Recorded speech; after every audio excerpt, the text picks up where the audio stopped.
Hello students, welcome to the PNT coaching classes learn easily and smartly. तो आज हम पढ़ने वाले हैं trends and variation in modern period table. Okay, तो जैसे कि स्टूडेंट्स हेडिंग से क्लियर है कि हम लोग यहाँ पे बात करने वाले हैं मॉडर्न पीरियड टेबल के ट्रेंड्स एंड वेरिएशन के बारे में। आई होप स्टूडेंट्स आपने हमारी प्रीवियस दो वीडियो जो कि बेस्ड थी इस मॉडर्न पीरियड टेबल के बारे में आपने ज़रूर देखे होंगे, तो आपको एक बेसिक आइडिया तो क्लियर हो ही गया होगा। तो चलिए स्टार्ट करते हैं इस आज के टॉपिक को, that is trends and variation in modern period table. तो बेसिकली स्टूडेंट्स ये जो हम ट्रेंड्स एंड वेरिएशन की बात कर रहे हैं, इसमें हम कुछ एडिशनल प्रॉपर्टीज देखेंगे जो कि इस मॉडर्न पीरियड टेबल के एलिमेंट्स के बारे में होगी। ओके, यानी कि ऑलरेडी स्टूडेंट्स हमने बहुत सारे वेरिएशंस, प्रॉपर्टीज, कैरेक्टरिस्टिक्स देख चुके हैं, बट आज हम कुछ ट्रेंड्स के बारे में बात करेंगे। ट्रेंड्स का मतलब क्या है स्टूडेंट्स? जैसे कि हमने देखे थे कि एक जो मॉडर्न पीरियड टेबल है वो किस तरीके से लेफ्ट टू राइट यानी कि पीरियड्स में एंड टॉप टू बॉटम यानी कि ग्रुप्स में अरेंज होता है।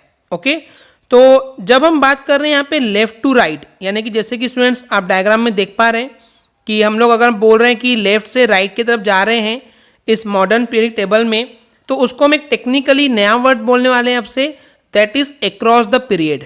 यानी कि जब कभी हम लेफ्ट टू राइट जा रहे हैं इस पीरियडिक टेबल में, तो उस समय उसको हम ये भी बोल सकते हैं कि हम अक्रॉस द पीरियड जा रहे हैं।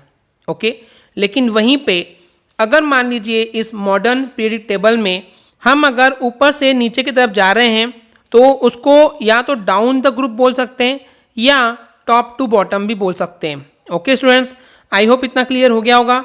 तो यहाँ से दो नए टर्म्स हैं जिनसे हम इंट्रोड्यूस हो रहे हैं, across the period and top to bottom या फिर down the group. Across the period मतलब कि लेफ्ट टू राइट जाना, एंड टॉप टू बॉटम यानी कि ऊपर से नीचे की तरफ ग्रुप के अलोंग आना। ओके, तो अब यहाँ पे जो ट्रेंड्स है, ट्रेंड्स का मतलब क्या है स्टूडेंट्स एग्जैक्टली कि इस मॉडर्न पीरियड टेबल में अलोंग द पीरियड यानी कि लेफ्ट टू राइट जाने पे या फिर टॉप टू बॉटम यानी कि ग्रुप में नीचे आने पे कुछ प्रॉपर्टीज जो हैं वो इंक्रीज होती है या फिर कुछ प्रॉपर्टीज डिक्रीज होती है। तो ये चार प्रॉपर्टीज हम इस पे डील करने वाले हैं। वो चारों प्रॉपर्टीज क्या हैं, चलिए देखते हैं one by one. The very first is a valence electron, second is a valency, third is a atomic size and fourth is a metallic and non metallic characters. Okay, तो इन सारी कैरेक्टर्स को हम one by one देखेंगे। Okay students, तो चलिए start करते हैं, समझते हैं कि इस मॉडर्न पीरियड टेबल में किस तरीके से वैलेंस इलेक्ट्रॉन का ट्रेंड काम करता है। तो सबसे पहले समझना होगा स्टूडेंट्स कि ये वैलेंस इलेक्ट्रॉन होता क्या एग्जैक्टली। ओके, मान लीजिए हमारे पास कोई एक एटम या एलिमेंट है एंड उस एटम के पास मान लीजिए स्टूडेंट्स कुछ नंबर ऑफ इलेक्ट्रॉन्स हैं। ओके, तो अभी जो इलेक्ट्रॉन है ये डिस्ट्रीब्यूट होते हैं in the number of orbits में। ओके, हर एक एटम के पास उनके पास फिक्स एक नंबर ऑफ ऑर्बिट्स होते हैं जिसपे वो इलेक्ट्रॉन जो है वो मोशन करते हैं, रिवॉल्व करते हैं उस एटम के न्यूक्लियस के चारों ओर, राइट। तो मान लीजिए स्टूडेंट्स कोई भी हमारे पास एक एटम है, एग्जाम्पल के लिए हम सोडियम लेते हैं। तो जैसे कि हमको पता है कि सोडियम का एटॉमिक नंबर होता है 11। ओके, एंड अगर उसका इलेक्ट्रॉनिक कॉन्फ़िगरेशन की बात करें तो वो होता है 2,8,1 यानी कि फर्स्ट ऑर्बिट में 2 इलेक्ट्रॉन होंगे, सेकेंड ऑर्बिट में 8 इलेक्ट्रॉन्स होंगे and third that is the last orbit for the sodium, उसमें 1 इलेक्ट्रॉन होगा। तो यहाँ पे बताने का सेंस ये है स्टूडेंट्स कि वैलेंस इलेक्ट्रॉन का मतलब क्या है। वैलेंस इलेक्ट्रॉन वो इलेक्ट्रॉन है जो कि किसी एक एटम के आउटर मोस्ट ऑर्बिट में जितने इलेक्ट्रॉन होते हैं उसको हम बोलते हैं वैलेंस इलेक्ट्रॉन। रिपीट करना चाहूँगा स्टूडेंट्स, ध्यान से सुनिए, किसी भी एक एटम के आउटर मोस्ट ऑर्बिट में जितने इलेक्ट्रॉन प्रेजेंट होते हैं वो उस एटम का वैलेंस इलेक्ट्रॉन कहलाते हैं। जैसे कि स्टूडेंट्स मैंने अभी एग्जाम्पल के लिए बात किया था कि सोडियम लिए थे हमने। सोडियम का हमको पता है कि एटॉमिक नंबर 11 होता है, इलेक्ट्रॉनिक कॉन्फ़िगरेशन 281 होता है। तो यहाँ पे जो सबसे आउटर मोस्ट, सबसे बाहर का जो ऑर्बिट है उसमें 1 इलेक्ट्रॉन है, दैट इज़ 1 इलेक्ट्रॉन। तो इस तरीके से हम ये बोल सकते हैं कि सोडियम के पास जो इलेक्ट्रॉन है वो कितने हैं, वैलेंस इलेक्ट्रॉन 1 है। ओके, तो ये तो नॉर्मल सी बात हो गई कि आउटर मोस्ट ऑर्बिट में नंबर ऑफ इलेक्ट्रॉन्स को हम वैलेंस इलेक्ट्रॉन बोलते हैं। पर अब हम बात करते हैं ट्रेंड्स को लेकर के। ओके, तो अब यहाँ पे स्टूडेंट्स दो कंडीशन पे हम वैलेंस इलेक्ट्रॉन के ट्रेंड को समझेंगे। First is the along the period and second is along the group top to bottom. Okay, तो सबसे पहले चलिए ग्रुप वाइज बात करते हैं कि सबसे पहले स्टूडेंट्स ये जो मॉडर्न पीरियडिक टेबल है इसमें जो ये ग्रुप है, ये ग्रुप इंडिकेट क्या करते हैं। तो एग्जैक्टली मैं आपको बताना चाहूँगा स्टूडेंट्स, ये जो ग्रुप है ये ग्रुप इंडिकेट करते हैं वैलेंस ऑफ इलेक्ट्रॉन, यानी कि किसी ऑर्बिट में कितने नंबर ऑफ इलेक्ट्रॉन्स जो हैं आउटर मोस्ट ऑर्बिट पे वो अवेलेबल है, ये हमको चेक करना है। ओके, यानी कि स्टूडेंट्स चलिए अब इसको समझते हैं with the help of table. तो सिंपली क्या करेंगे, जो फर्स्ट ग्रुप है जहाँ पे एलिमेंट है हेलिना की रब से फरियाद, यानी कि hydrogen, lithium, sodium, potassium, rubidium, caesium, francium. तो इन सभी में क्योंकि ये फर्स्ट ग्रुप में है तो यहाँ पे जो लॉजिक है फर्स्ट ग्रुप में होने का मतलब ये है कि इन सारे एलिमेंट, इन सारे एटम के पास जो वैलेंस इलेक्ट्रॉन है वो कितने होंगे, 1 इलेक्ट्रॉन होंगे। कैसे पता, जैसे हाइड्रोजन का एटॉमिक नंबर 1 है तो उसके पास एक ही इलेक्ट्रॉन है तो वैलेंस इलेक्ट्रॉन 1 हो जाएगा। लिथियम की बात करते हैं तो एटॉमिक नंबर 3 है, इलेक्ट्रॉनिक कन्फिग्रेशन करेंगे तो 2,1 होगा, यानी कि आउटर मोस्ट पे 1 इलेक्ट्रॉन होगा। ऐसे ही सोडियम पे हमने अभी देखे थे 1 इलेक्ट्रॉन। तो सारे एलिमेंट जो कि इस फर्स्ट ग्रुप में आ रहे हैं उन सभी के पास जो वैलेंस इलेक्ट्रॉन है वो कितने होंगे, 1 इलेक्ट्रॉन होंगे। चलिए बात करते हैं सेकेंड ग्रुप की। ओके, सेकेंड ग्रुप के एलिमेंट्स हमने ऑलरेडी एक्सप्लेन किए हुए हैं तो आप देख रहे हैं, राइट। बेटा मांगे कार स्कूटर बाप राजी, राइट। तो इसके लिए क्या है स्टूडेंट्स, इन सारे एलिमेंट्स के लिए अगर हम बात करते हैं कि सेकेंड ग्रुप के जितने भी एलिमेंट्स हैं इनके पास वैलेंस इलेक्ट्रॉन कितने होते हैं, so that is the number 2। Okay, अब देखिए एस ब्लॉक तो कवर कर लिए, अब चलिए बात करते हैं पी ब्लॉक के लिए। तो पी ब्लॉक में सबसे पहला जो ग्रुप है वो है group number 13।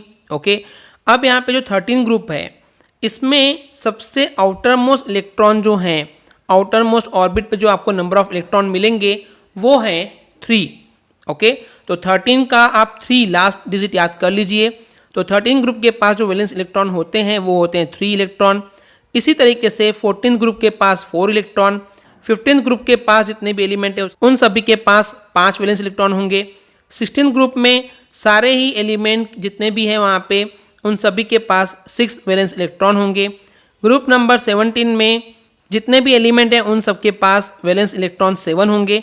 And the last 18th group में जो है वैलेंस इलेक्ट्रॉन कुल मिलाकर 8 होंगे। तो यहाँ पे स्टूडेंट्स देखिए, अब हम बात कर रहे हैं अलोंग द पीरियड। ओके, तो इसका मतलब स्टूडेंट्स यहाँ पे जब हम लेफ्ट टू राइट जा रहे हैं, अलोंग द पीरियड जा रहे हैं, तो हमको समझ में आ रहा है कि ये जो वैलेंस इलेक्ट्रॉन है लेफ्ट टू राइट जाने पे वो इंक्रीज हो रहे हैं। आपने देखे थे ना, फर्स्ट ग्रुप में 1 इलेक्ट्रॉन था, सेकेंड ग्रुप में 2 इलेक्ट्रॉन, 13 ग्रुप में 3, 4, 5, 6, 7, 8। इस टाइप से जो वैलेंस इलेक्ट्रॉन है वो बढ़ते जा रहे हैं जब हम along the period left to right जा रहे हैं। ओके, तो ये तो बात होगी स्टूडेंट्स ग्रुप के इंडिकेशन के बारे में। चलिए बात करते हैं कि जो एक पीरियडिक टेबल जो है हमारे पास उसमें जो ये पीरियड्स हैं वो पीरियड्स क्या इंडिकेट करते हैं। तो पीरियड्स इंडिकेट करते हैं नंबर ऑफ ऑर्बिट्स, यानी किसी भी एटम या एलिमेंट के पास कितने नंबर ऑफ ऑर्बिट्स हैं जिनमें इलेक्ट्रॉन जो है रिवॉल्व कर रहे हैं। तो आज हमको यहाँ पे बताना है। चलिए समझते हैं 1 बाय 1। जैसे कि स्टूडेंट्स आप फर्स्ट पीरियड यानी कि फर्स्ट रो में देख रहे हैं तो जितने भी एलिमेंट हैं उन सभी के पास सिर्फ और सिर्फ एक ऑर्बिट ही होगा। तो जैसे कि आप देख रहे हैं कि फर्स्ट पीरियड में 2 ही एलिमेंट हैं, hydrogen and the helium. Hydrogen के पास एक ही इलेक्ट्रॉन है तो एक ही ऑर्बिट में रिवॉल्व करेगा। हीलियम के पास 2 इलेक्ट्रॉन है तो वो दोनों इलेक्ट्रॉन जो है फर्स्ट ऑर्बिट यानी कि एक ही ऑर्बिट में मूव करेंगे। तो यानी कि यहाँ पे जितने भी फर्स्ट पीरियड में जितने भी एलिमेंट या एटम आते हैं तो उनके पास जो नंबर ऑफ ऑर्बिट हैं वो 1 ही होंगे। ओके स्टूडेंट्स, अब बात करते हैं जो ये आप सेकेंड पीरियड देख रहे हैं, इस सेकेंड पीरियड में जितने भी एलिमेंट्स हैं इन सभी के पास 2 ऑर्बिट हैं। ओके, ऐसे ही थर्ड पीरियड का मतलब है कि जितने भी एलिमेंट है थर्ड पीरियड में उन सभी के पास 3 ऑर्बिट होंगे। ऐसे ही फोर्थ पीरियड में जितने एलिमेंट हैं उन सभी के पास 4 ऑर्बिट होंगे। ऐसे ही फिफ्थ पीरियड में जैसे आप देख रहे हैं सभी के पास, इन सभी एलिमेंट के पास जो है 5 ऑर्बिट होंगे। सिक्स पीरियड में जितने एलिमेंट हैं उन सभी के पास 6 पीरियड होंगे। एंड इसी तरीके से जो आप ये 7th पीरियड देख रहे हैं तो इनके जितने भी एलिमेंट हैं उन सभी के पास 7 ऑर्बिट होंगे। ओके स्टूडेंट्स, तो एक बेसिक आइडिया लग गया होगा आई होप आपको कि किस तरीके से जो ग्रुप है एंड जो पीरियड है इस मॉडर्न पीरियड टेबल के लिए वो क्या इंडिकेट करते हैं। Okay, so in summary I will say only one thing students कि जो ग्रुप है वो आपको बताते हैं कि आउटर मोस्ट ऑर्बिट में कितने नंबर ऑफ इलेक्ट्रॉन है, लेकिन जो ये पीरियड है ये आपको बताते हैं कि उस एटम के पास कितने नंबर ऑफ ऑर्बिट हैं। So period is for the number of orbit and group is for the number of electron. Okay students, चलिए अब बात करते हैं ट्रेंड के हिसाब से कि यहाँ पे ट्रेंड क्या चल रहा है। जैसे कि स्टूडेंट्स अकॉर्डिंग टू द, अगर मैं फर्स्ट ग्रुप के लिए बात करता हूँ तो फर्स्ट ग्रुप में मैं देखा था कि अभी हेलिना की रब से फरियाद, इन सभी में जो आउटर मोस्ट ऑर्बिट पे जो नंबर ऑफ इलेक्ट्रॉन है यानी कि जो वैलेंस इलेक्ट्रॉन है वो इंक्रीज होते चले गए थे। जैसे कि फर्स्ट ग्रुप के लिए यहाँ पे 1 इलेक्ट्रॉन था, सेकंड ग्रुप के लिए आउटर मोस्ट ऑर्बिट पे 2 इलेक्ट्रॉन थे। ओके, इसी तरीके से 13 ग्रुप में जो आउटर मोस्ट ऑर्बिट पे जो नंबर ऑफ इलेक्ट्रॉन थे वो 3 थे। तो 1 2 3 4 इस टाइप से बढ़ते चले गए थे। यानी कि अगर इस मॉडर्न पीरियड टेबल में हम left to right along the period अगर मूव करते हैं तो जो वैलेंस इलेक्ट्रॉन है, या आप बोल सकते हैं कि जो नंबर ऑफ वैलेंस इलेक्ट्रॉन है वो इंक्रीज रहते हैं। ओके, बढ़ते जाते हैं। तो अगर हम स्टूडेंट्स ट्रेंड की बात करें यहाँ पे along the period left to right की बात करते हैं, तो जैसे कि मान लीजिए मैं अगर यहाँ पे बात करूँ सेकेंड पीरियड में, जैसे मैं देख पा रहा हूँ कि लिथियम, देन बेरिलियम, फिर boron, carbon, nitrogen, oxygen, fluorine, neon है। तो मैं अगर इस अलोंग द पीरियड की बात करता हूँ, लेफ्ट टू राइट की बात करता हूँ, तो लिथियम के पास जो वैलेंस इलेक्ट्रॉन है वो 1 है। फिर बेरिलियम के पास जो है इलेक्ट्रॉन अभी हम बात किए थे तो वैलेंस इलेक्ट्रॉन 2 है। फिर बोरॉन के पास 3, फिर कार्बन के पास 4, नाइट्रोजन के पास 5। तो मैं देख रहा हूँ कि लेफ्ट टू राइट जाने पे जो वैलेंस की इलेक्ट्रॉन है वो बढ़ते जा रहा है। तो जो ट्रेंड है for the valence electron for the left to right period will be increasing, यानी कि जो ये वैलेंस इलेक्ट्रॉन है वो बढ़ते जा रहे हैं। लेकिन वहीं पे स्टूडेंट्स अगर हम along the group top to bottom की बात करते हैं, मान लीजिए मैं ग्रुप नंबर 1 के पॉइंट ऑफ व्यू से बात करता हूँ कि जैसे कि हाइड्रोजन है तो उसके पास जो वैलेंस इलेक्ट्रॉन है वो भी 1 है, लिथियम के पास भी 1 है, सोडियम के पास भी 1 है, पोटेशियम के पास भी 1 है। ऐसा क्यों? क्योंकि अभी मैंने आपको थोड़ी देर पहले ग्रुप का मतलब समझाया था कि वहाँ पे वैलेंस इलेक्ट्रॉन कितने हैं। तो जो ग्रुप के अलॉन्ग में देख रहा हूँ कि सभी के पास जो वैलेंस इलेक्ट्रॉन है वो सेम है। ओके, तो इस तरीके से टॉप टू बॉटम के लिए जो वैलेंस इलेक्ट्रॉन का ट्रेंड है वो रिमेन सेम रहेगा, चेंजेस नहीं होंगे। ओके स्टूडेंट्स, आई होप आपको क्लियर हो गया होगा। इसको और एक अच्छे तरीके से समझने के लिए जो कि आपको बहुत हेल्प करेगा मैं समझाता हूँ। मान लीजिए जैसे कि स्टूडेंट्स आपने एक एलिमेंट पिक किए, दैट इज लेट की वो सिलिकॉन की मैं बात कर रहा हूँ। तो देखिए सिलिकॉन कौन से पीरियड में आ रहा है? थर्ड पीरियड में आ रहा है, मतलब कि इस सिलिकॉन के 3 ऑर्बिट हमको देखने को मिलेंगे। ओके, एंड अगर मैं बात करूँ सिलिकॉन के जो आउटर मोस्ट यानी कि सबसे बाहर थर्ड वाला जो ऑर्बिट है उसमें कितने इलेक्ट्रॉन होंगे? तो वो होंगे 4, क्योंकि वो ग्रुप नंबर 14 पे है, यानी कि element is last number is 4। तो 4 जो है वो उसके पास वैलेंस इलेक्ट्रॉन होंगे, यानी कि सबसे आउटर मोस्ट इलेक्ट्रॉन होंगे। ओके स्टूडेंट्स, आई होप आपको क्लियर हो गया होगा। बात रही ट्रेंड के हिसाब से कि valency, atomic size and metallic and non metallic की, तो वो हम आगे आने वाली वीडियो में कवर करेंगे। आई होप स्टूडेंट्स आपको क्लियर हो गया होगा।